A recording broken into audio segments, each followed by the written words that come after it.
चलो तो बच्चों, in last class we had started with the single membrane organelles, जिसमें हमने सबसे पहले एंडोप्लाज्मिक रेटिकुलम की बात करी थी। आई थिंक वो सबको क्लियर होगा कि ईआर दो तरह का होता है, R E R, S C R, है ना। आर ई आर की डिटेल्स हमने ऑलरेडी कर ली थी, उसके फंक्शंस भी मैंने तुम्हें बता दिए थे।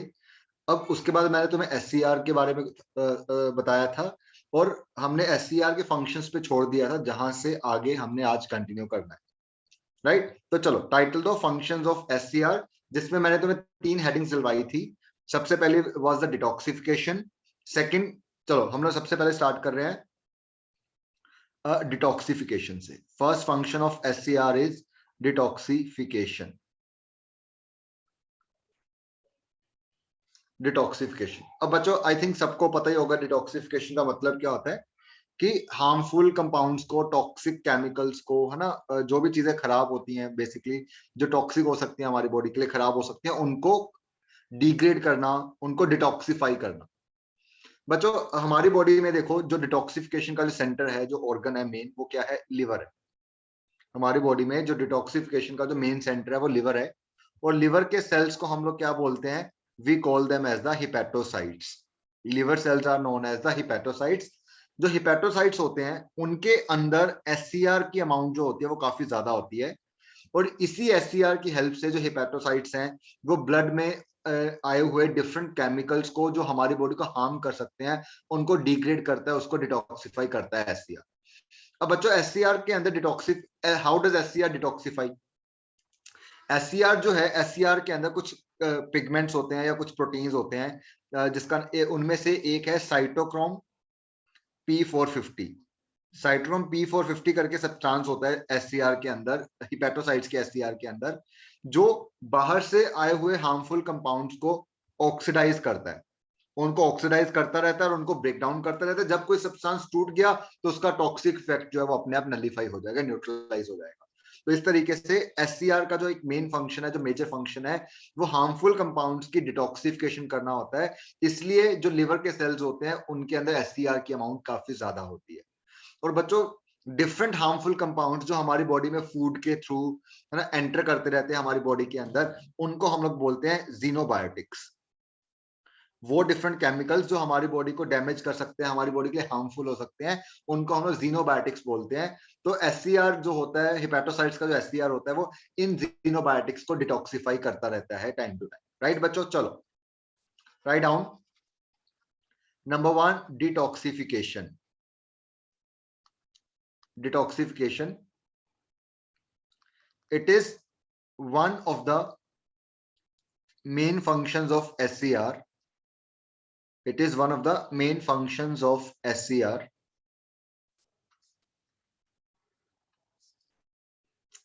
Detoxification means refers to neutralize, refers to neutralize different harmful or toxic substances which may enter into our body, which may enter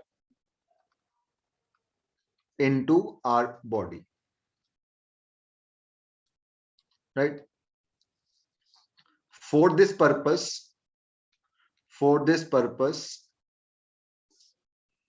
SCR of liver cells bracket में हिपेटोसाइट्स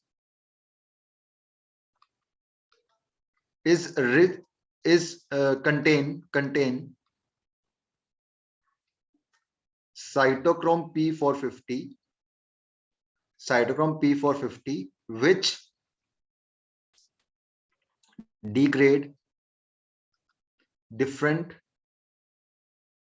harmful substances. ठीक है guys, चलो। Second function is synthesis and storage of lipids. Synthesis and storage of, doubts मैं बाद में लूंगा, अभी बीच में मत बोलो कोई भी, ठीक है? Storage of lipids, synthesis and storage of lipids अब बच्चों ध्यान दो, जो SCR होता है उसका एक बहुत इंपॉर्टेंट फंक्शन है जिसके ऊपर नीट में क्वेश्चन भी आया था 2 साल पहले, कि SCR के अंदर नए लिपिड्स बनते हैं और स्टोरेज होता है। बच्चों हम लोग फ्यूचर में पढ़ेंगे आगे कि एक हार्मोन्स की कैटेगरी होती है जिसको हम लोग बोलते हैं स्टेरॉइड हार्मोन्स। स्टेरॉइड हार्मोन्स वो होते हैं जो लिपिड से बने होते हैं। तो स्टेरॉइड हार्मोन्स का जो सिंथेसिस होता है वो SCR के अंदर ही होता है। और जितने भी सेक्स ऑर्गन्स होते, सेक्स हार्मोन्स होते हैं, चाहे वो फीमेल सेक्स हार्मोन्स हैं, चाहे वो मेल सेक्स हार्मोन्स है, जैसे एस्ट्रोजन, प्रोजेस्टेरोन, टेस्टोस्टेरोन, ये सारे स्टेरॉइड हार्मोन्स की कैटेगरी में आते हैं। तो जो सेक्स ऑर्गन्स होते हैं जैसे कि टेस्टिस हो गया मेल के अंदर, ओवरीज हो गया फीमेल के अंदर, जहां पे ये वाले स्टेरॉइड हार्मोन्स बनते हैं, उनके सेल्स के अंदर SCR का अमाउंट ज्यादा होता है। तो टेस्टिस एंड ओवरी के सेल्स में SCR का अमाउंट जो है वो डिटॉक्सिफिकेशन करने के लिए ज्यादा नहीं है, वहां पे डिटॉक्सिफिकेशन नहीं होता, वहां पे जो अमाउंट ज्यादा है वो स्टेरॉइड हार्मोन्स बनाने के लिए होता है, जैसे कि oestrogen, progesterone and testosterone. Right, right down. It is another important function of SCR.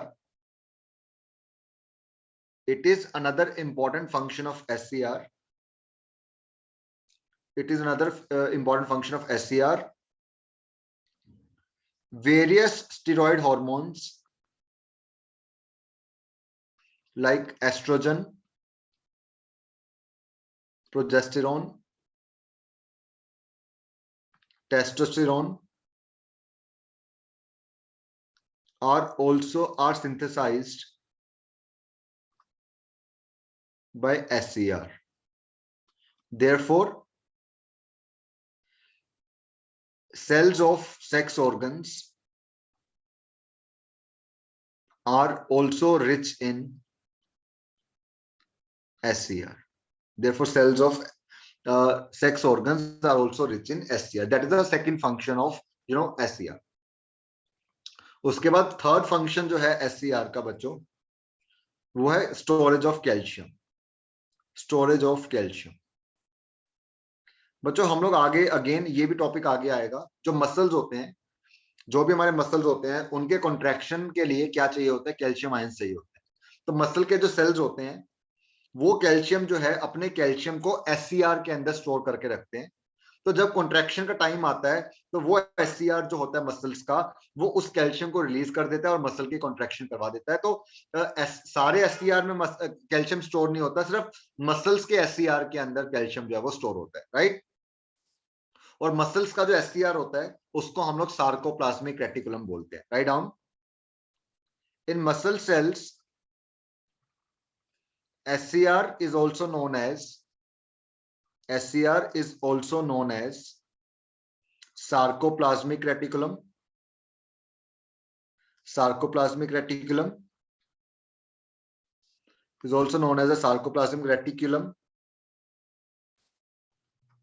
In this SCR, muscle cells store calcium ions required for muscle contraction. तो ये वाला जो पॉइंट है, ये वाला पॉइंट आगे आएगा जब हम लोग मसल के कॉन्ट्रैक्शन और रिलैक्सेशन वाला टॉपिक जो है डिटेल में करेंगे, कि SCR में कैल्शियम कैसे स्टोर होता है, उस वो कब रिलीज होता है, कब वो वापस जाता है, ये सारी चीजें हम लोग मसल कॉन्ट्रैक्शन के टाइम पे करेंगे। ठीक है बच्चों, जब हो गया प्लीज लेट मी नो। अब बताओ जो कोई डाउट है। I think somebody had raised the hand. किसने हैंड रेज किया था बताओ बेटा? Yes Sumedha. Sir, can you please explain cytochrome P450 again? Cytochrome P450 बस एक पिगमेंट है, एक प्रोटीन सब्सटेंस है जो कि ऑक्सीडेशन करता है हार्मफुल केमिकल्स की। That's it. Okay, sir. Yes Amrit. Sir I wanted to ask कि जो साइटोक्रोम P450 सर वो ऑक्सीडाइज कर देगा, तो फिर सर पर ऑक्सीडेंट्स जो ऑक्सीडेंट्स होते हैं सर वो भी तो एक हार्मफुल टॉक्सिक ही होते हैं। नहीं, सारे ऑक्सीडेंट्स थोड़ी होते हैं, मतलब you just can not generalise this term, है ना? ऐसा थोड़ी ना कि कोई भी चीज ऑक्सीडाइज कर रही है तो वो हार्मफुल है। It's not that. Okay sir तो फिर ये बस उन स्पेसिफिक चीजों पे एक्ट करेगा जो हार्मफुल नहीं होते ऑक्सीडाइजेशन के बाद। हाँ बिल्कुल बिल्कुल बिल्कुल। Okay sir. सर और एक और चीज, जो SCR है सर, वो इन एट अ टाइम इन तीनों में से कोई एक ही फंक्शन परफॉर्म करेगा ना? मतलब मैंने नहीं नहीं ऐसा नहीं है, ये वाला फंक्शन सिर्फ लिवर के एससीआर में होता है, ये वाला फंक्शन जनरली जो सेक्स ऑर्गन्स होते हैं उनके एससीआर में होता है, ये वाला फंक्शन सिर्फ और सिर्फ मसल के सेल्स में होता है। ऐसा नहीं है कि सारे एससीआर में सारे फंक्शन होते हैं, ठीक है। Okay sir. Yes Siddham. Sir harmful substances के लिए क्या टर्म दी थी आपने? मैं लिख देता हूं, ब्रैकेट में लिख लो जीनोबायोटिक्स, जीनोबायोटिक्स, ठीक है। अभी रुक जाओ, आगे पढ़ रहे हैं, ठीक है। सर थर्ड पॉइंट में is also called sarcoplasmic is reticulum. Also known as. Okay. चलो, सर जीनोबायोटिक्स फूड पैसेज से ही आ सकते हैं? हाँ जनरली फूड से आते हैं, यस। Okay sir. चलो नेक्स्ट टाइटल दो, एससीआर के बाद नेक्स्ट जो हमने Could you आज, please show the third point? Okay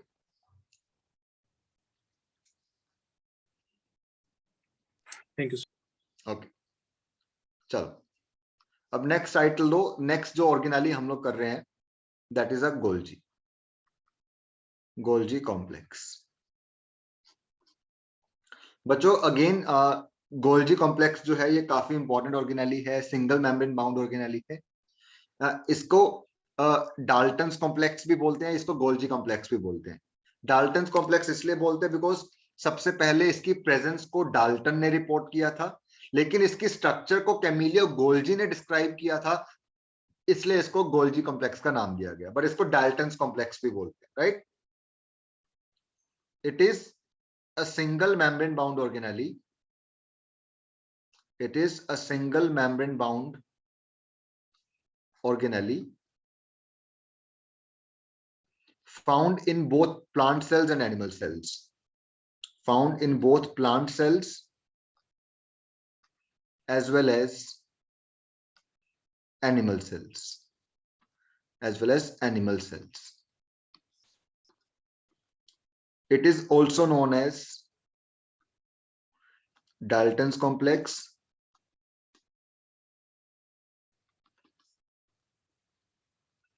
the term Golgi complex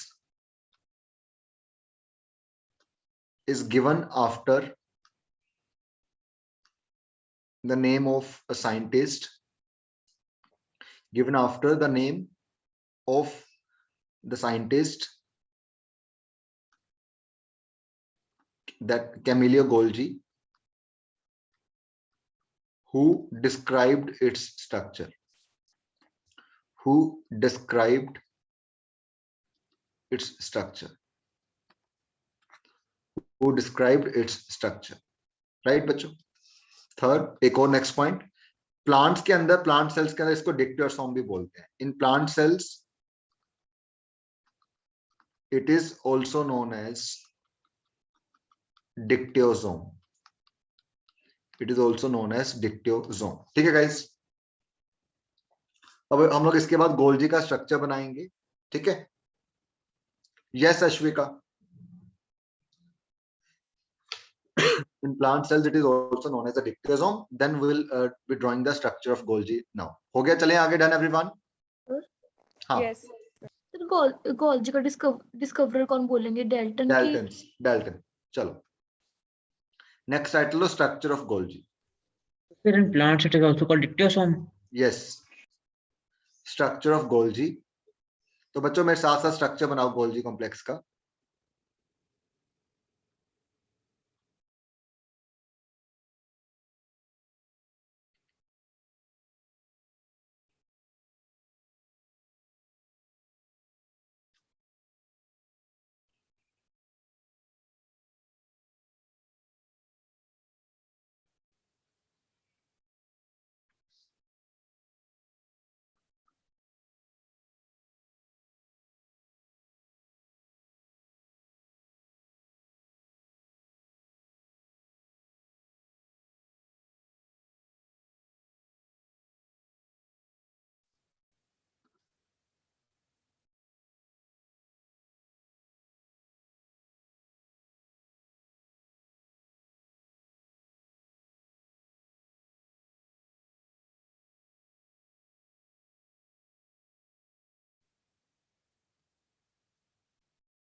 चलो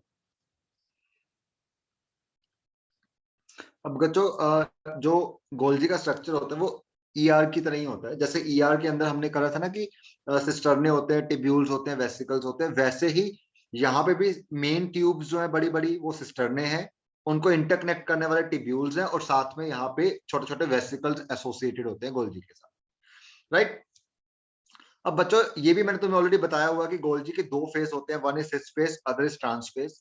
सिस फेज वो फेज होता है जो वेसिकल प्रोटीन से फिल्ड वेसिकल्स को ईआर से रिसीव करता है, और वो वेसिकल सिस फेज से आगे आगे आगे जाते रहते हैं, प्रोटीन मॉडिफाई होते रहते हैं, और ट्रांस फेज में वो वेसिकल जो है दोबारा निकलते रहते हैं और उनके अंदर मॉडिफाइड प्रोटीन पैक होता है।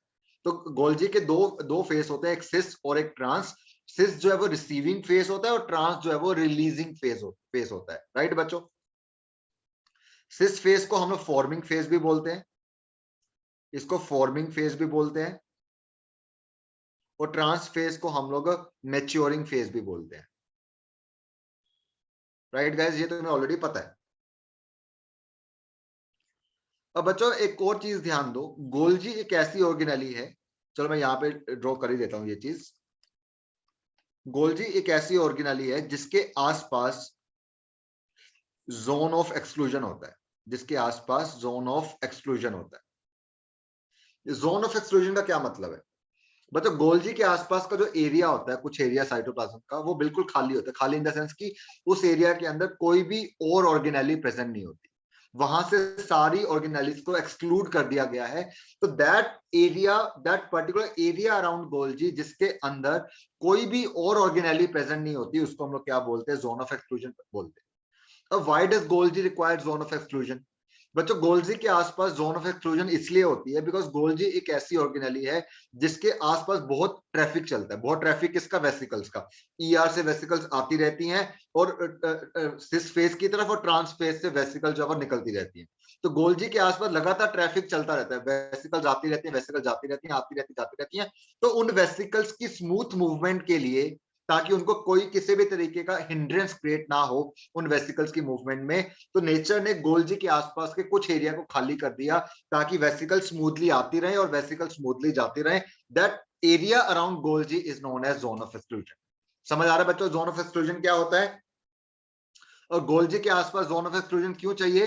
ताकि जितनी भी वेसिकल्स का मूवमेंट गोल्जी के टुवर्ड्स एंड अवे हो रहा है, वो सारी वेसिकल्स का मूवमेंट जो वो इजीली और बिना किसी बैरियर के, बिना किसी हिंड्रेंस के चल सके। दैट इज व्हाई गोल्जी के आसपास का कुछ एरिया खाली छोड़ा गया है। That area is known as a zone of exclusion. Understood everyone? Yes, ये sir. डायग्राम बन गया, चलें आगे। 1 minute, sir. Okay who will tell what is zone of exclusion? Why is it required? Raise your hands please. Yes, Divyam. The zone of exclusion is required for Golgi in order to facilitate smooth movements of Golgi vesicle, as there is a lot of traffic around it. Very good. So basically, this is an empty area in which no other organelle is present, so that vesicles can easily come in and vesicle can easily go out to and away, towards and away from Golgi, right?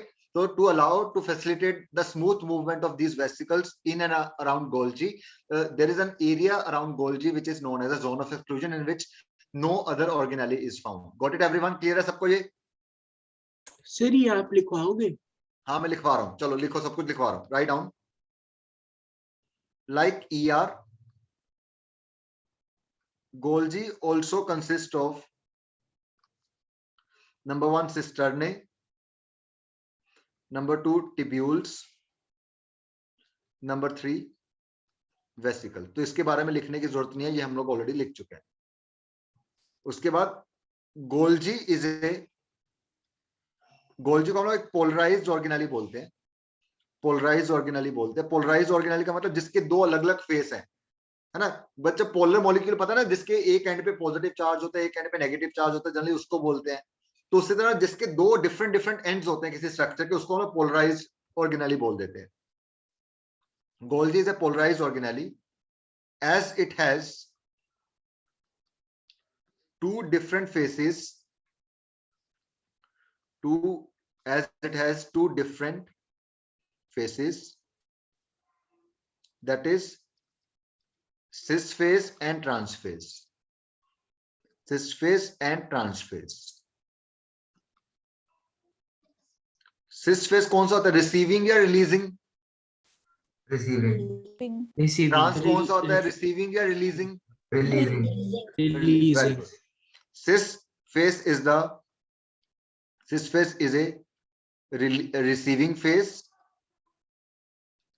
Receiving phase. ठीक है Alisha? As it receives protein filled vesicles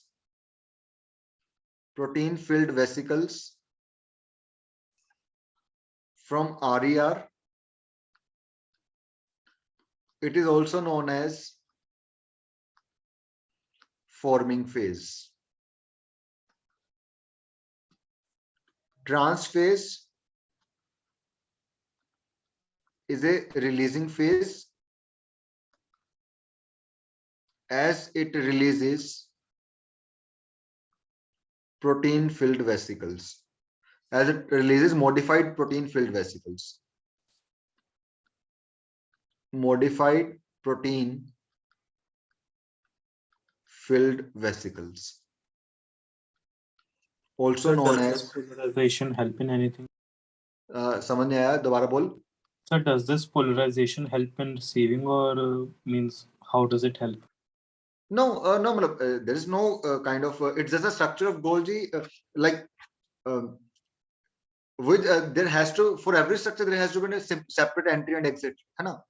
Like if there is a same site which acts as the entry and the exit point, I don't think like smooth movement would be possible. So there has to be, to make sure that incoming vesicles do not interfere with the outgoing vesicles. So nature has created two different phases. From one side vesicles enter and from other side they exit, just like to minimize kind of interaction between them. Getting my point? Yes, sir. Sir, I wanted to ask that, does polarization help in this? No, polarization is not like any different thing. Polarization, we are calling it polarization. We are calling it a polarized structure because of two different phases. It is not. It is not that two. It's not vice versa. समझ आ रहा है? What I'm trying to say, हम लोग polarized जो term है, we are using because इसके दो different phases हैं, ना कि इसलिए कि दो different phases इसलिए क्योंकि वो polarized है. तो two different phases का होना ही polarization है, nothing else. And again I said कि two different phases क्यों हैं? Just to minimize the interaction between any kind of hindrance between movement of incoming and outgoing vesicles. समझ आ रहा है? Yes, sir. Trans is a releasing phase as it releases modified protein filled with vesicles, also known as maturing phase. Polarization is not a different concept. It's not a different phenomena. It's just that it has two different phases. That's why we are calling that as a polarized organ. So if you are asking why polarization is required, then I would say iska answer ye hai ki it is because it requires two phases so that smooth movement of vesicles can happen. Got it? Yes, sir. Guys, हो गया, चले आगे. Yes, sir. चलो. Yes. Next आ जाओ. Zone of exclusion. Zone of exclusion. It is an area around Golgi where no other organelle is found. Presence of zone of exclusion. Presence of zone of exclusion ensures smooth movement of vesicles towards and away from Golgi. Towards and away from Golgi. Right, guys? Chalo. Next are the functions of Golgi. Functions of Golgi. सबसे पहला function है Golgi का, it is export house of the cell. Export house of cell. बच्चों ये मैंने तुम्हें endomembrane system के time पे बताया ही था कि जो भी प्रोटीन्स वगैरह होते हैं वो गोल्जी तक आते हैं, मॉडिफाई होते हैं, गोल्जी उनको पैक करके एक्सोसाइटोसिस के थ्रू बाहर भेज देता है। तो जितने भी एंजाइम प्रोटीन कोई सेल सिक्रीट करता है बाहर, वो सारे गोल्जी के थ्रू होके ही जाते हैं। नो सात्विक, तो इसलिए इसको एक्सपोर्ट हाउस ऑफ सेल बोलते हैं, ठीक है, क्योंकि जितने भी मॉलिक्यूल्स प्रोटीन एंजाइम वगैरह कोई सेल सिक्रीट कर रहा है वो सारे गोल्जी के थ्रू ही एक्सपोर्ट होते हैं। That is why it is known as the export house of the cell. Everyone got it? Export of the cell, all proteins and enzymes secreted by a cell are moved out of the cell via Golgi.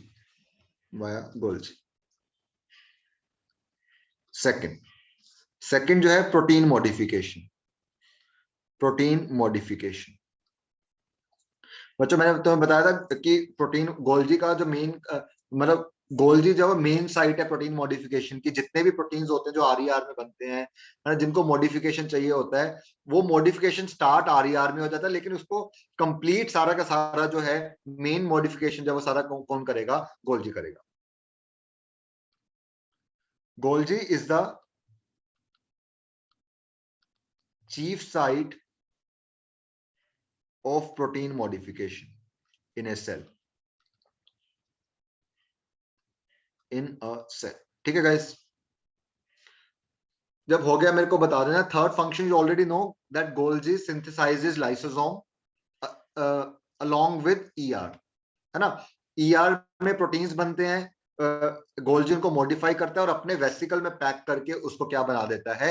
Lysosome बना देता है। तो Golgi और lysosome, Golgi और ER दोनों मिलके क्या बनाते हैं?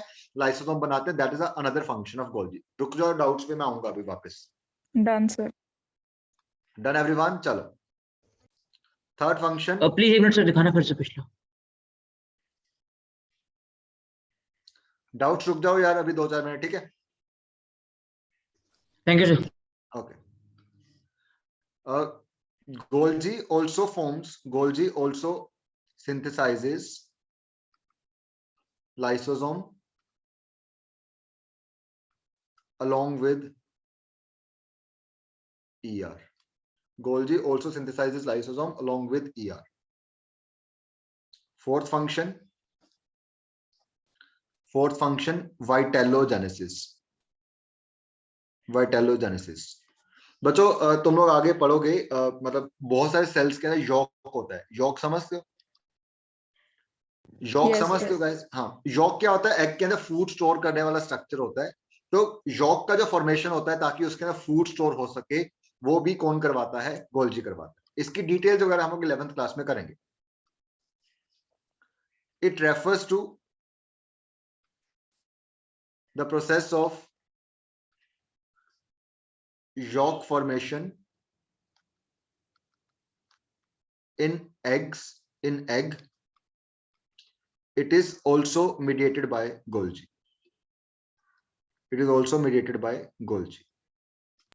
So it means that ER's proteins are transformed by Golgi into this yolk of egg. Into yolk of egg? No, that is a different thing. Yolk is not made up of proteins. Yolk is mainly made up of lipids. ठीक है, तो that is a different thing. Actually, तुम्हें crystal formation समझते हो? Crystal formation में क्या होता है? हम लोग कोई मॉलिक्यूल रखते हैं, उसके आसपास सोल्ट्स आके डिपॉजिट होने लग जाते हैं, होते रहते हैं, तो क्या बन जाता है? क्रिस्टल बन जाता है। तो गोल्जी, तो ये वाला जो सेंटर पॉइंट होता है जिसके अराउंड क्रिस्टल के मॉलिक्यूल्स, क्रिस्टल के है ना पार्टिकल्स डिपॉजिट हुए हैं, इसको हम लोग क्या बोलते हैं? न्यूक्लिएटिंग सेंटर बोलते हैं। समझ आ रहा है? इसको हम लोग क्या बोलते हैं? न्यूक्लिएटिंग सेंटर बोलते हैं, जिसके आसपास क्रिस्टल बनाने वाला मटेरियल जो है डिपॉजिट होता है। तो उसी तरह गोल्जी जो होता है वो एक न्यूक्लिएटिंग सेंटर की तरह एक्ट करता है, जिसके आसपास लिपिड्स आके डिपॉजिट होते रहते हैं और एक बड़ा सा स्ट्रक्चर बन जाता है जिसको हम लोग यॉक बोलते हैं। आया समझ? Yes sir. तो Golgi kind of provides a central point around which lipids are deposited so that yolk can be synthesized. So yolk is not made up of proteins. समझ आया? So that is a different thing. Okay.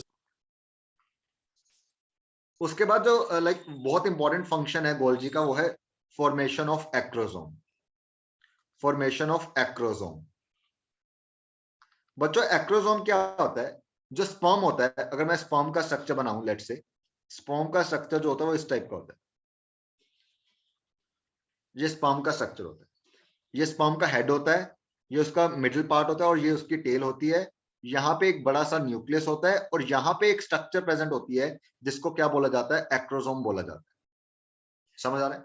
Sperm के head में एक structure होते हैं जिसको acrosome बोला जाता है. इस एक्रोसोम के अंदर बहुत सारे एंजाइम्स होते हैं जो एग के अराउंड जो मेम्ब्रेन्स होते हैं उसको डिसॉल्व करते हैं और फर्टिलाइजेशन करवाते हैं. बच्चों अगर फर्टिलाइजेशन होना है तो sperm has to penetrate the egg, then only fertilisation will occur. तो ये जो एक्रोसोम के अंदर एंजाइम्स होते हैं ये एग की पेनिट्रेशन में हेल्प करते हैं ताकि स्पर्म एग के अंदर पेनिट्रेट कर पाए और फर्टिलाइजेशन कर पाए. और ये जो एक्रोसोम होता है that is again formed by the Golgi. समझ आ रहा है एक्रोसोम क्या होता है बच्चों? Yes, तो sir. Acrosome is a Yes. Yes. enzyme containing structure in the sperm that which contains enzymes required for penetration of the egg for fertilization, and that acrosome is formed by Golgi. Got it? Chalo, write down. Acrosome is a structure found in head part of sperm, part of a sperm. It contains enzymes required for penetration of egg so that fertilization can occur. Acrosome is formed by Golgi. Acrosome is formed by Golgi. ठीक है guys? जब हो गया मेरे को बता देना. अब हैंड रेस करो जो भी डाउट्स है. Yes Kuber, you are asking something बेटा.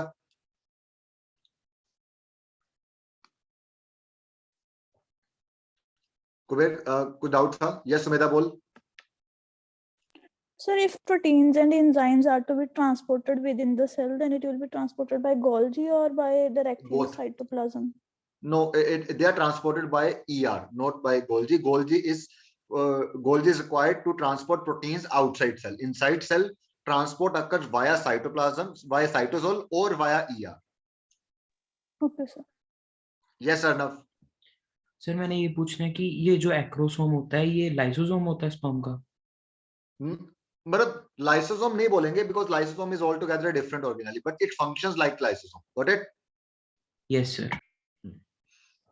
Yes, Amrit. सर मुझे फर्स्ट फंक्शन उसका समझ नहीं आया था. कौन सा? फिर export house of the cell, मेरा मतलब हाँ. इंडोप्लाज्मिक रेटिकुलम भी तो बस पैक करके भेज ही रहा है, तो फिर गोल्जी का क्या काम है? एक्सोसाइटोसिस तो गोल्जी के वेसिकल्स का हो रहा है ना. सर जरूरी क्यों है गोल्जी का ही हो? मतलब बिकॉज डायरेक्टली, क्योंकि गोल्जी के ऊपर, गोल्जी के वेसिकल्स के ऊपर ही ऐसे रिसेप्टर्स होते हैं, ऐसे प्रोटीन्स होते हैं जो प्लाज्मा मेम्ब्रेन के साथ जाके फ्यूज हो सकते हैं एक्सोसाइटोसिस के लिए. ईआर के ऊपर, ईआर के वेसिकल्स के ऊपर वो प्रोटीन्स नहीं होते जो प्लाज्मा मेम्ब्रेन के साथ जाके फ्यूज हो पाए. Got it? Okay sir. समझ आया? मतलब आई होप बिल्कुल स्पेसिफिक आंसर मिल गया तुझे. Yes sir. ओके. यस अभिनव.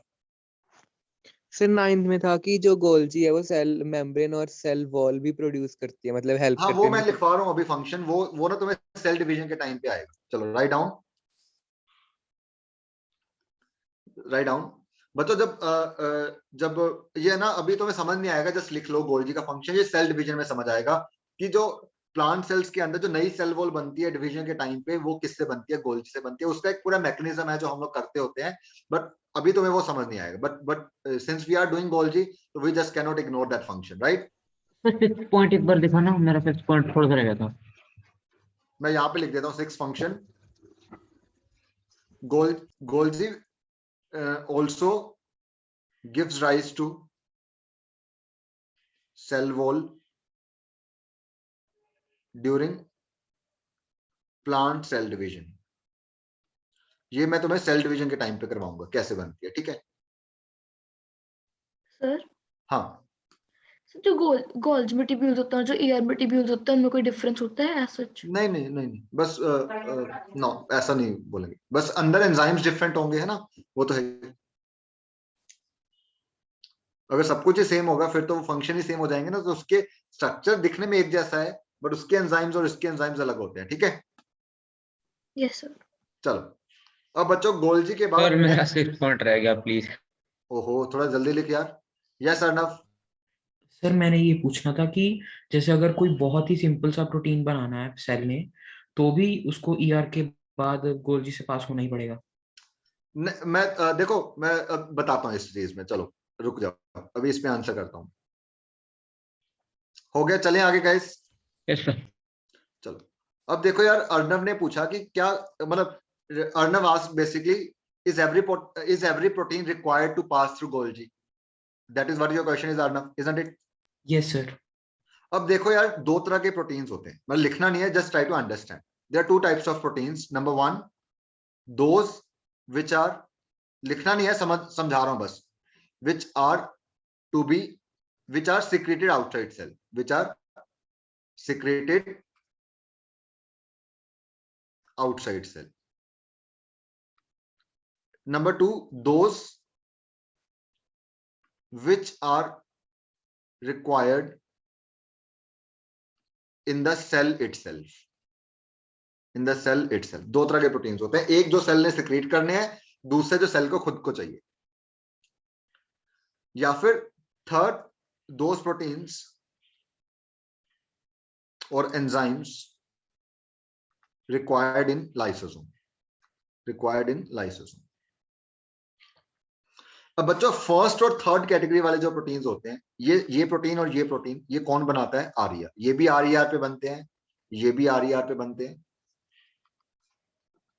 और ये दोनों कैटेगरीज के जो प्रोटीन्स हैं, ये गोल्जी से पास होते ही होते हैं, गोल्जी से पास होते ही होते हैं, चाहे मॉडिफिकेशन चाहिए या नहीं चाहिए। क्योंकि ये पास इसलिए हो रहे हैं क्योंकि इसके बिना, गोल्जी के बिना एक्सोसाइटोसिस नहीं हो पाएगा, और ये इसलिए पास हो रहे हैं बिकॉज गोल्जी के बिना जो लाइसोसोम की वेसिकल है, लाइसोसोम को मेम्ब्रेन जो है वो गोल्जी दे रहा है। समझ आ रहा है? तो हर प्रोटीन जो सेल ने सिक्रीट करना है और या फिर लाइसोसोम के अंदर जाना है, वो सारा गोल्जी से पास होगा ही होगा, क्योंकि वो आरईआर से बन रहा है, और आरईआर अपने सारे प्रोटीन्स को गोल्जी तक भेजता ही भेजता है, चाहे उसकी मॉडिफिकेशन रिक्वायर्ड है चाहे नहीं। हालांकि मोस्टली प्रोटीन्स की मॉडिफिकेशन चाहिए ही होती। जो ये वाली कैटेगरी है प्रोटीन्स की, सेकंड कैटेगरी, जो सेल को खुद को चाहिए, वो प्रोटीन आरईआर पे नहीं बनते। वो प्रोटीन जो सेल को खुद को चाहिए, वो उन राइबोसोम्स पे बनते हैं जो साइटोप्लाज्म में फ्रीली प्रेजेंट होते हैं, ना कि आरईआर के ऊपर। आ रहा है समझ बच्चों मैं क्या बोल रहा हूं? तो जो Yes, sir. प्रोटीन सेल को खुद को चाहिए वो फ्री राइबोसोम बनाएंगे, और वो प्रोटीन जो लाइसोसोम में चाहिए या फिर जो सेल के बाहर जाने हैं, वो आरईआर वाले राइबोसोम बनाएंगे। और वो प्रोटीन्स फर्स्ट और थर्ड कैटेगरी वाले, ये गोल्जी से पास होंगे ही होंगे। सेकंड कैटेगरी वाले प्रोटीन्स का गोल्जी से ज्यादातर कनेक्शन नहीं होता। Is that clear to everyone? Arnav got it? Yes sir. So do we need to write this? ना, दैट्स व्हाट आई सेड कि ये जस्ट तुम्हारे अंडरस्टैंडिंग के लिए, ये सारी चीजें आगे करेंगे हम लोग। तो एनीथिंग एल्स बेसिकली गाइस? जो एंजाइम्स मतलब जो भी प्रोटीन्स जो हैं वो आरईआर पे बनेंगे वो गोल्जी से पास होंगे ही होंगे। होंगे ही होंगे, यस। Okay sir. ठीक है, मतलब क्योंकि आरईआर पे वो प्रोटीन्स बन रहे हैं या तो जिन्होंने सेल के बाहर जाना है या लाइसोसोम में जाना है, और सेल के बाहर भेजने का और लाइसोसोम के पास भेजने का जो तरीका है वो गोल्जी ही है। आया समझ? Yes sir. चलो अब नेक्स्ट ऑर्गेनेली आ जाओ, राइट डाउन लाइसोसोम। जो फ्री राइबोसोम से बन रहे हैं वो पास कर भी सकते, नहीं भी कर सकते? वो जनरली पास नहीं करते। Okay sir. ठीक है, next is a lysosome.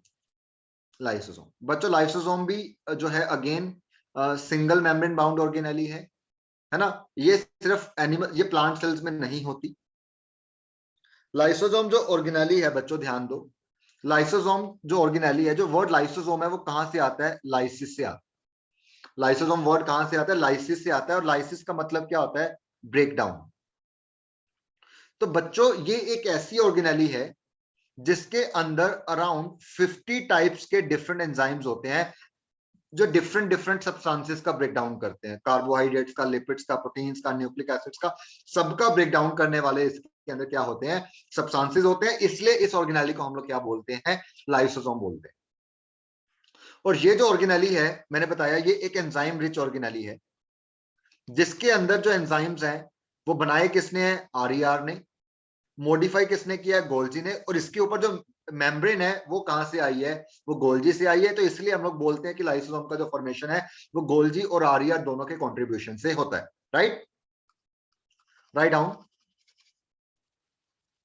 Lysosome, it is a single membrane bound organelle. It is a single membrane bound organelle which is absent in plant cells, which is absent in plant cells. The word lysosome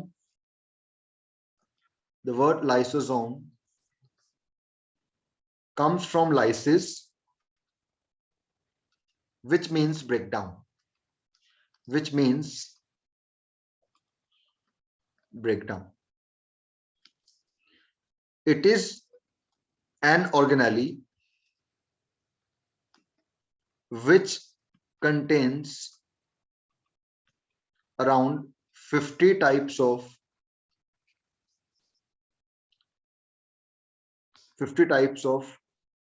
hydrolytic enzymes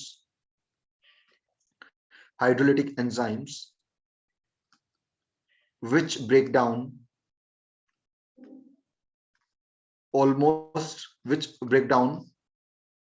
all different types of biomolecules, बच्चों hydrolytic word तुम्हें पता है, hydrolytic word कहां से आता है, hydrolytic word का does anybody no hydrolysis क्या होता है? बच्चों किसी को हाइड्रोलाइसिस पता है क्या होता है? Splitting of water into Splitting of water. oxygen molecules. No, बिल्कुल गलत है। The splitting of substances in the presence of water. Splitting of a substance by using water, water का स्प्लिटिंग नहीं है, वाटर की हेल्प से किसी और मॉलिक्यूल को ब्रेक डाउन करना इज नोन एज हाइड्रोलाइसिस। आया समझ बच्चों? what most of you are saying, water का breakdown is not hydrolysis. Hydrolysis is the breakdown of a substance with the help of water. तो ये वाले जो एंजाइम्स होते हैं लाइसोसोम के अंदर वो वाटर को यूटिलाइज करते हैं और कॉम्प्लेक्स सब्सटेंसेस को ब्रेक डाउन करते रहते हैं, इसलिए इनको हमने हाइड्रोलिटिक एंजाइम्स बोला है। और हाइड्रोलिटिक एंजाइम्स के लिए एक टर्म यूज होती है हाइड्रोलेसिस। तो ये एंजाइम्स जो होते हैं हाइड्रोलिटिक एंजाइम्स होते हैं, हाइड्रोलेसिस होते हैं, जो वाटर को यूज करके डिफरेंट मॉलिक्यूल्स को ब्रेक डाउन करते रहते हैं। Is that clear to everyone? Right down. और दूसरा, ये जो लाइसोसोम के अंदर जितने भी हाइड्रोलिटिक एंजाइम्स होते हैं वो सारे एसिडिक पीएच पे काम करते हैं, उनको एसिडिक पीएच चाहिए होती है काम करने के लिए, तो इसलिए इन एंजाइम्स को हम लोग एसिड हाइड्रोलेसिस बोलते हैं। These enzymes require acidic pH to function, thus they are known as acid hydrolysis.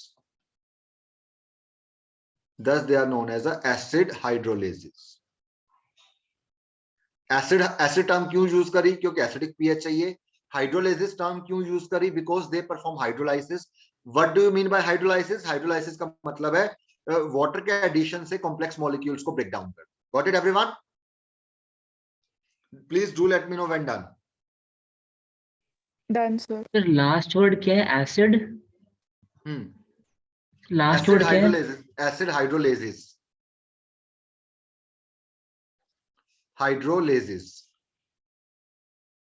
Hydrolysis, ठीक है। चलो अब बच्चों ध्यान दो एक चीज। मान लो ये लाइसोसोम है,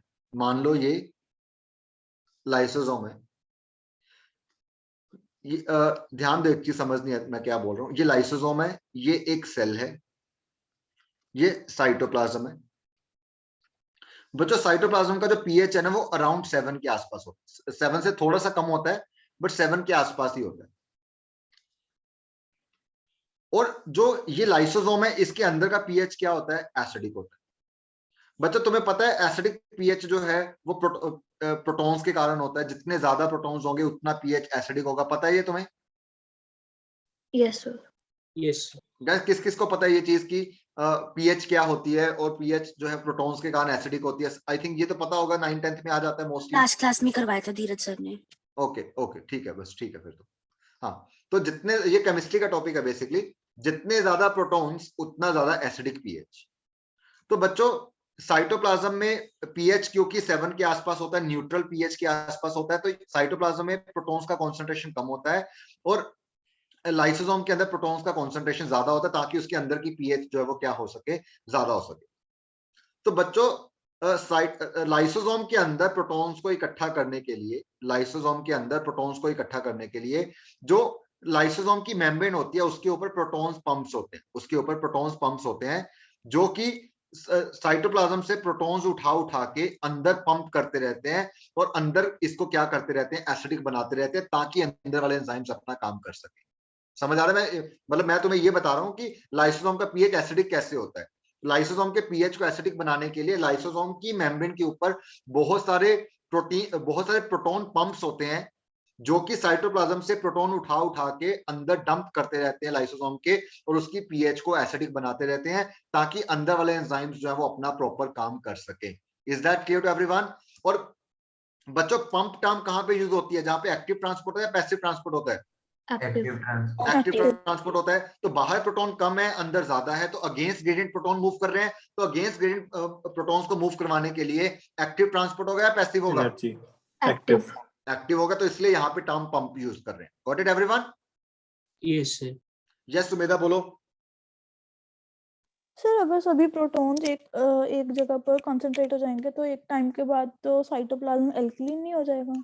ऐसा नहीं होता। साइटोप्लाज्म के अंदर भी बाहर से प्रोटॉन वाटर से मतलब साइटोप्लाज्म के अंदर जो वाटर होता है वो टूटता रहता है, H पॉजिटिव OH नेगेटिव में, ऐसे तो एक बैलेंस सा बना रहता है, ऐसा नहीं होता कि भाई एल्कलाइन हो जाता है, ठीक है। और वैसे भी साइटोप्लाज्म का जो अमाउंट होता है वो लाइसोसोम के कंपैरिजन में बहुत ज्यादा होता है। Lysosome is a very small organelle, तो उसके अंदर साइटोप्लाज्म के अगर 1-2% प्रोटॉन्स आ भी गए तो उससे साइटोप्लाज्म को कोई फर्क नहीं पड़ेगा। Got it? Okay sir. चलो write down. To make lysosome acidic, to make lysosome acidic, membrane of lysosome has many proton pumps which actively pump protons from cytoplasm to lysosome, which actively pump protons from cytoplasm to lysosome. Right बच्चों?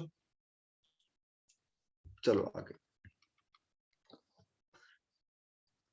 उसके बाद एक next point, lysosome is a polymorphic organelle, polymorphic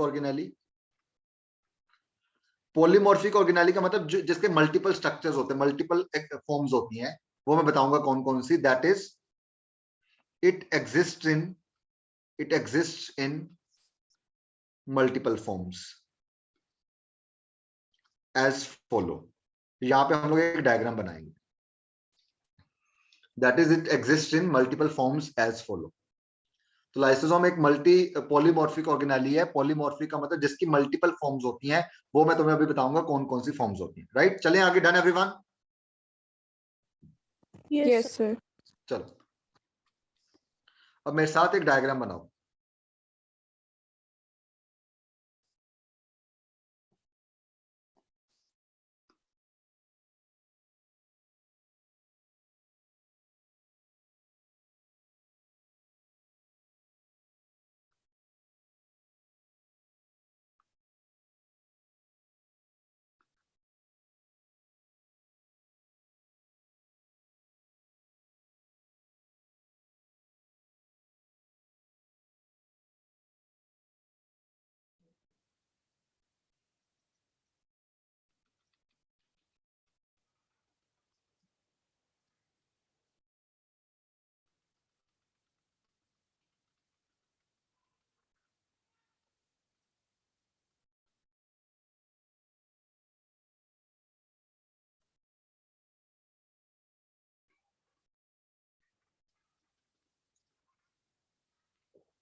बच्चों ये diagram बनाओ and do let me know when done, ठीक है?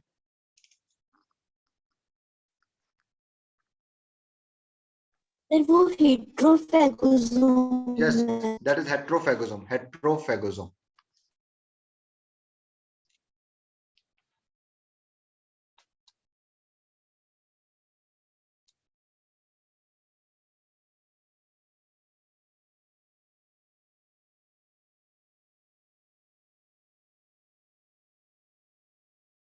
बच्चों जब हो गया मेरे को बता देना।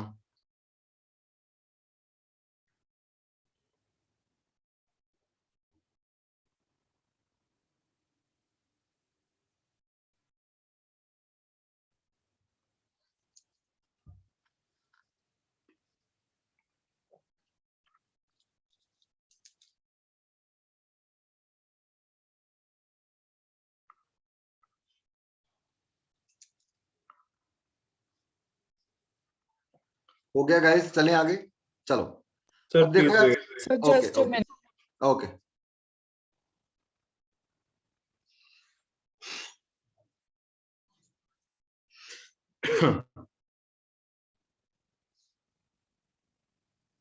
समझ आ रहा है बच्चों सबको?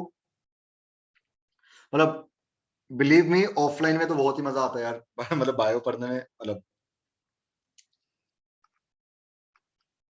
अगर ऑनलाइन में तुम्हें समझ आ रही है तो ऑफलाइन में तुम्हें इससे ज्यादा समझ आएगा, ये मान लो। ऑफलाइन मतलब is all together different. Sir lysosome की जो हाइड्रोलेस एंजाइम्स होते हैं, हाँ, सर ऐसे भी कुछ पार्टिकल्स होते हैं जिन पे वो एक्ट नहीं करते? मतलब जनरली वो एक्ट करते हैं, बट हाँ बिल्कुल कुछ ऐसे, मतलब मैं बताऊंगा तुम्हें, चलो मैं उसका आंसर करूंगा, रुक जाओ 2 मिनट, चलो। Done, sir. हो गया। अब बच्चों यार इस डायग्राम में देखो, हमने एंडोसाइटोसिस दिखाई हुई है, किसकी? फूड की या पैथोजन की, है ना? नॉर्मली क्या होता है, कोई भी फूड या पैथोजन एंडोसाइटोसिस से अंदर आता है और मेम्ब्रेन को इन्वेजिनेट करता है और अंदर आ जाता है, और अंदर आके जो मेम्ब्रेन का जो वेसिकल बन रहा है, इसको हम लोग क्या बोलते हैं? एंडोसोम बोलते हैं। दिख रहा है तुम्हें? एंडोसोम तक समझ आ रहा है कि फूड या पैथोजन जो है वो रिसेप्टर के साथ बाइंड हुआ, मैंने तुम्हें बताया हुआ एंडोसाइटोसिस का मैकेनिज्म, मेम्ब्रेन को इन्वेजिनेट करके अंदर आ गया, और ये जो वेसिकल बना है इसको हमने क्या बोल दिया? एंडोसोम बोल दिया। अब बच्चों अंदर आने के बाद उसका क्या होता है? अंदर आने के बाद जो लाइसोसोम होता है वो इस एंडोसोम के साथ फ्यूज हो जाता है, इस एंडोसोम के साथ लाइसोसोम फ्यूज हो जाता है, और सबसे पहला जो लाइसोसोम जो फ्यूज होता है एंडोसोम के साथ, उसको हम लोग बोलते हैं प्राइमरी लाइसोसोम। प्राइमरी लाइसोसोम जो है ये लाइसोसोम की इनएक्टिव फॉर्म है। इनएक्टिव फॉर्म का मतलब इसके अंदर जो एंजाइम्स होते हैं वो इनएक्टिव फॉर्म में होते हैं, लेकिन जैसे ही प्राइमरी लाइसोसोम एंडोसोम के साथ फ्यूज होता है तो दोनों मिलके क्या बना लेते हैं? सेकेंडरी लाइसोसोम या फिर हेट्रोफैगोसोम। सेकेंडरी लाइसोसोम या फिर हेट्रोफैगोसोम। सेकेंडरी लाइसोसोम जो है ये लाइसोसोम की एक्टिव फॉर्म है, जिसके अंदर फ्यूजन के कारण एंजाइम्स एक्टिवेट हो जाते हैं, और जैसे ही एंजाइम एक्टिवेट हो जाते हैं ये एंजाइम्स क्या करते हैं? इस फूड को या पैथोजेंस को डाइजेस्ट कर देते हैं। डाइजेशन के बाद जो प्रोडक्ट्स बनती हैं वो साइटोप्लाज्म में यूज हो जाती हैं, डिफ्यूज हो जाती है, जिसको सेल यूटिलाइज कर लेता है, और कुछ मटेरियल थोड़ा बहुत जो जो डाइजेस्ट नहीं हो पाता वो इसी के अंदर रह जाता है। और ये जो स्ट्रक्चर है, ये वाली फाइनली ये वाली स्ट्रक्चर जिसके अंदर बचा खुचा मटेरियल है जो डाइजेस्ट नहीं हो पाया, इसको हम लोग क्या बोलते हैं? रेजिडुअल बॉडी या टर्शियरी लाइसोसोम, जो कि एक्सोसाइटोसिस के थ्रू बचे हुए मटेरियल को सेल के बाहर फेंक देगा। समझ आ रहा है तुम्हें ये चीज? मटेरियल अंदर आया, फूड पार्टिकल या पैथोजन अंदर आया, एंडोसोम बनाया, एंडोसोम जब प्राइमरी लाइसोसोम से फ्यूज हुआ सेकेंडरी लाइसोसोम बना। Secondary lysosome active form of lysosome है, जिसके एंजाइम्स फूड को या पैथोजन को डाइजेस्ट कर देंगे और डाइजेस्टेड एंड प्रोडक्ट्स को साइटोप्लाज्म में डिफ्यूज कर देंगे, जिसको सेल यूटिलाइज कर लेगा। और जो मटेरियल डाइजेस्ट नहीं हो पाएगा, जो बच जाएगा, वो रेजिडुअल बॉडी बन जाएगी। रेजिडुअल बॉडी जो है एक्सोसाइटोसिस के थ्रू उस बचे हुए मटेरियल को सेल के बाहर फेंक देगा। तो ये वाला जो देखो 3 फॉर्म्स यहाँ पे दिख रही हैं, ये प्राइमरी लाइसोसोम है, ये सेकेंडरी लाइसोसोम है, और ये वाला जो है ये टर्शियरी लाइसोसोम है। तो इसलिए लाइसोसोम को हम लोग एक पॉलीमॉर्फिक ऑर्गेनेली बोल रहे हैं, क्योंकि ये मल्टीपल फॉर्म्स हमें सेल के अंदर इसकी देखने को मिल जाती है। अब now the question is, I don't know किस बच्चे ने पूछा कि क्या लाइसोसोम सारे मटेरियल को डाइजेस्ट कर पाता है? बच्चों तो उसका आंसर है नो। लाइसोसोम जब वो मोस्टली फूड पार्टिकल्स को और पैथोजेंस को डाइजेस्ट कर देता है, लेकिन अगर वो सारे पैथोजेंस को डाइजेस्ट कर पाता तो फिर इन्फेक्शन क्यों होता? तो कुछ पैथोजेंस ऐसे होते हैं जो इतने स्मार्ट होते हैं, जिन्होंने अपने आप को इस तरीके से मॉडिफाई कर रखा होता है कि लाइसोसोम की डाइजेशन से वो बच जाते हैं और सेल के अंदर चले जाते हैं, लेकिन जिसके कारण वो सेल को इन्फेक्शन कोज कर देते हैं। तो मोस्टली लाइसोसोम मटेरियल को डाइजेस्ट कर पाता है, बट सबको नहीं कर पाता, बिकॉज अगर वो सबको कर देता फिर तो हमें कभी इन्फेक्शन होती ही नहीं। आया समझ? ये किसने पूछा था? सर मैंने पूछा था। ठीक है Amrit? Yes sir. Sir residual body को टर्शियरी लाइसोसोम कहते हैं। रेजिडुअल बॉडी को ही टर्शियरी लाइसोसोम बोलते हैं। Yes Sir, tertiary lysosome is also inactive. मतलब वो भी इनएक्टिव है डेफिनेटली, है ना? सर एक्सोसाइटोसिस, बट वो इस वाले से डिफरेंट है, वो प्राइमरी लाइसोसोम से डिफरेंट है, बिकॉज प्राइमरी लाइसोसोम में कोई बचा खुचा मटेरियल नहीं है, रेजिडुअल बॉडी के अंदर बचा खुचा मटेरियल। आया समझ? बट है Yes, दोनों ही sir. Inactive form. ये फेगोसाइटोसिस, ये एंडोसाइटोसिस का ही तो टाइप है phagocytosis, isn't it? Yes Abhinav? Exocytosis के बाद रेजिडुअल बॉडी का क्या होता है? रेजिडुअल बॉडी तो प्लाज्मा मेम्ब्रेन के साथ फ्यूज होगी ना बच्चों। रेजिडुअल बॉडी जो है वो प्लाज्मा मेम्ब्रेन के साथ फ्यूज हो जाती है और उसी का पार्ट बन जाती है, ऐसे इस तरीके से। Can you see that? Yes. तो जो रेजिडुअल बॉडी है, it becomes a part of plasma membrane only. तो इधर देखो, इधर से एंडोसोम आया था, जितनी मेम्ब्रेन इधर से आई उतनी ही मेम्ब्रेन के पास वापस चली गई ना। जब एंडोसाइटोसिस हुआ था तो एंडोसोम करके मेम्ब्रेन का एक हिस्सा अलग हुआ, जब एक्सोसाइटोसिस हुआ तो उतना ही हिस्सा मेम्ब्रेन का मेम्ब्रेन के साथ जाके फ्यूज हो गया। यस और नो? यस। तो इसलिए मतलब जितनी मेम्ब्रेन आती है उतने, है ना, उतनी ही जाके फ्यूज हो जाती है। तो वो काइंड ऑफ रीजन, वो काइंड ऑफ रिसाइकलिंग होती रहती है। आया समझ? यस। चलो राइट डाउन। सबसे पहले write down primary lysosome. Primary lysosome, it is an inactive form of lysosome which contains hydrolytic enzymes in inactive form, which contains hydrolytic enzymes in inactive form. Second is secondary lysosome or heterofagosome or heterofagosome. It is formed by, it is an active form of lysosome. It is formed by the fusion of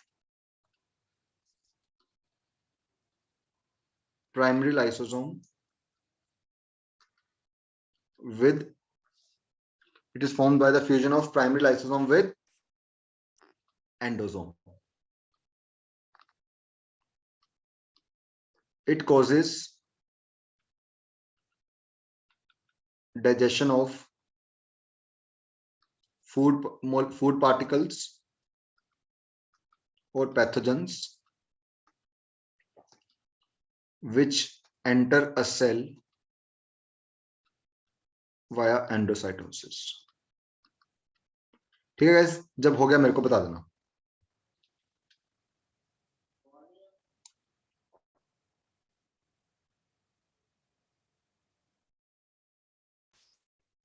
sir हाँ sir primary lysosome inactive तो होता है क्योंकि उसके अंदर acidic pH नहीं होती। नहीं, उसका रीजन ये होता है कि मतलब उसका रीजन तुम्हें अभी समझ नहीं आएगा, उसके लिए थोड़ा सा सेल आउट करना पड़ेगा कि पीएच वाला रीजन भी हो सकता है, उसके लिए और फैक्टर्स भी होते हैं, है ना, कि हो सकता है उसके अंदर जो बेसिकली पीएच, अभी के लिए पीएच वाला रीजन मान सकते हैं। यस ठीक है, अभी के लिए, बट उसके और भी रीजंस होते हैं। वन ऑफ देम इज कि ऑप्टिमम पीएच ना होना, but there are some factors also, other factors also. Got it? Yes Sumedha? So plant cells में भी तो पैथोजेंस अटैक होते हैं, तो उसमें उसका लाइसोसोम बताऊंगा, उसमें आगे बात करेंगे उसकी। प्लांट सेल में ऑल्टरनेटिव मैकेनिज्म होता है, ठीक है? Okay sir. चलो नेक्स्ट आ जाओ, टर्शियरी लाइसोसोम। रुक जा अर्नव, बस मैं इसको खत्म करता हूं, उसके बाद आउट लेता हूं. Tertiary lysosome after digestion different different end products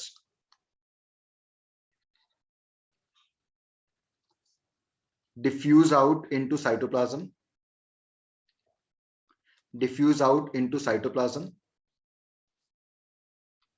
and some undigested material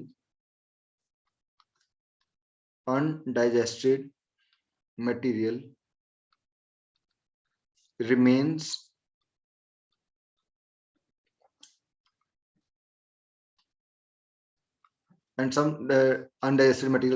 This undigested material containing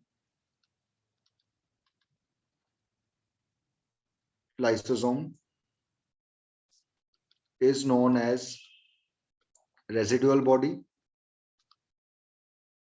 or tertiary lysosome. It throws out undigested material via exocytosis. Got it, everyone?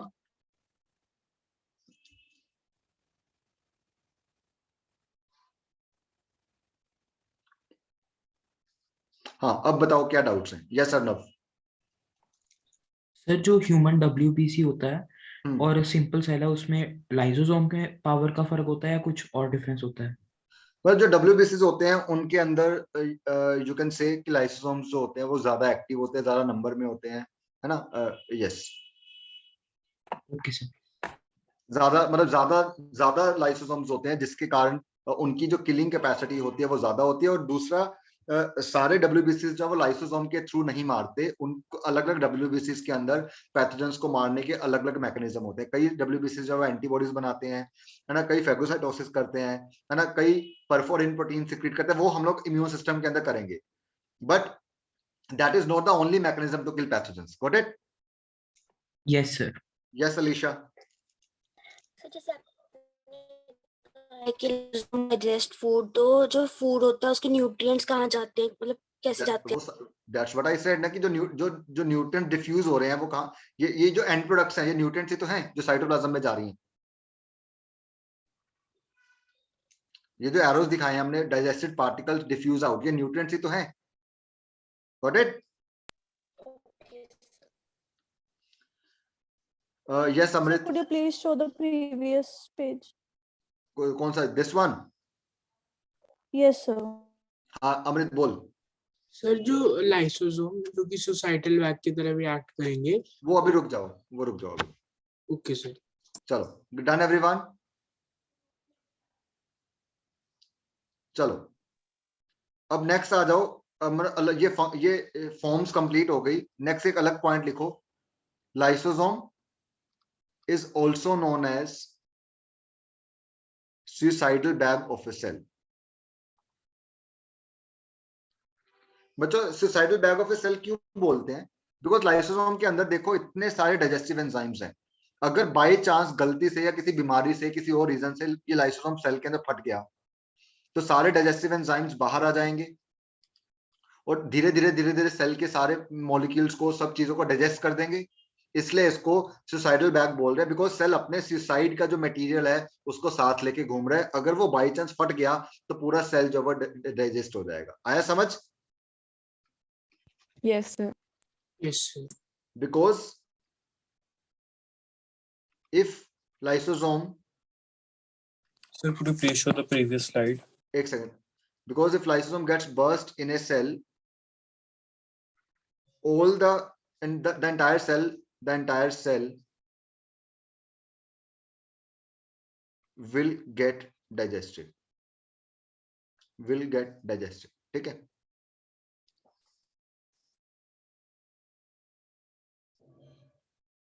Sir ये कोई भी stage पे burst कर सकता है? Primary, secondary और residual.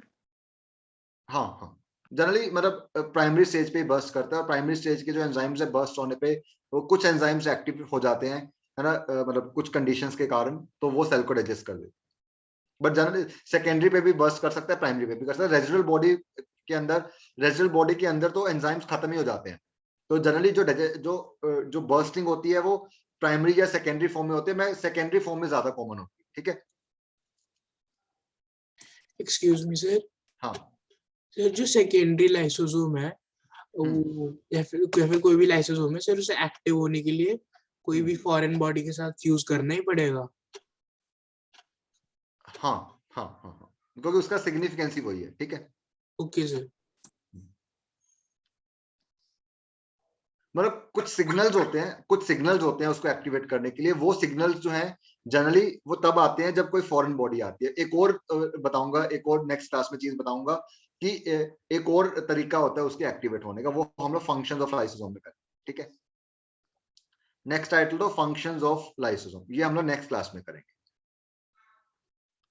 ठीक है गाइस। अब मुझे जो भी डाउट है तुम्हारे बताओ। कौन सी slide Divyam? The tertiary one. ये ले Yes, sir. गाइस, बताते जाओ जो भी डाउट्स हैं तुम्हारे।